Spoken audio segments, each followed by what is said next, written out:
সবাইকে নতুন ব্লগে একটা স্বাগত। আজকে রাতে কি খাওয়া দাওয়া হচ্ছে দেখুন। আমার ছেলেটা দুপুরবেলা কলেজের ক্যান্টিন থেকে খেয়ে এসেছে, খাওয়া দাওয়া করলো না। কি খেয়েছিলিস না? চিকেন।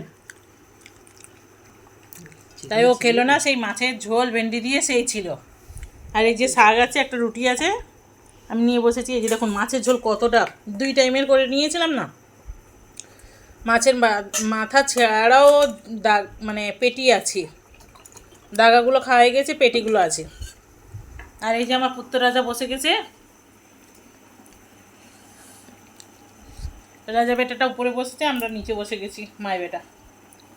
খাওয়া শুরু কর।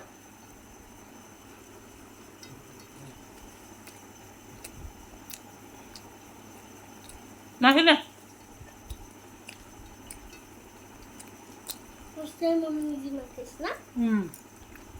কেন ওদিনও মাখালি ডিম ভাজা দিয়ে ভাত।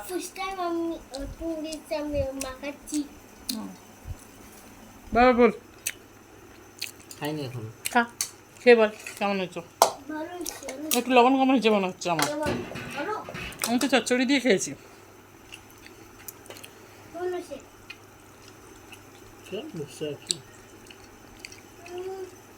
ওর মাংস খেয়ে খেয়ে মুখগুলো মাংসের মতো লোভে আছে,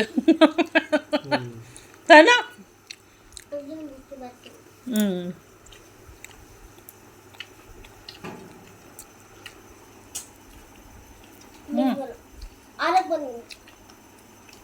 আচ্ছা, আর আমি দেখুন সেই তরকারিটা দিয়ে একটা রুটি ছিল, খেয়ে নিচ্ছি, আর কিছু নেবো না আমি।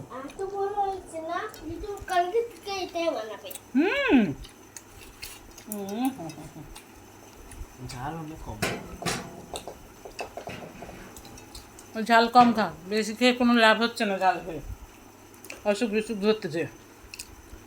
মুখরোচক যত খাবি তত শরীর খারাপ। যারা দেখবি নিরামিষই ভোজি হয়, তারা দেখবি কত ঝাল মূল শাক মশলাপাতি কম খায়। মাসিদের ঘরে গেলে দেখলি তো, শুধু জিরা ফোড়ন দিয়ে তরকারি আর একটু গরম মশলা, না পেঁয়াজ না রসুন না কিছু। তাও কত ভালো হয়েছিল না? ভালো হয়েছিল না? ও,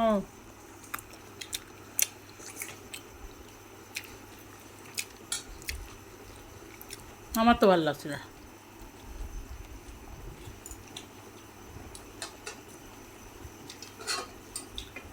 মাছিরা সব সরষে তেলে রান্না খায়।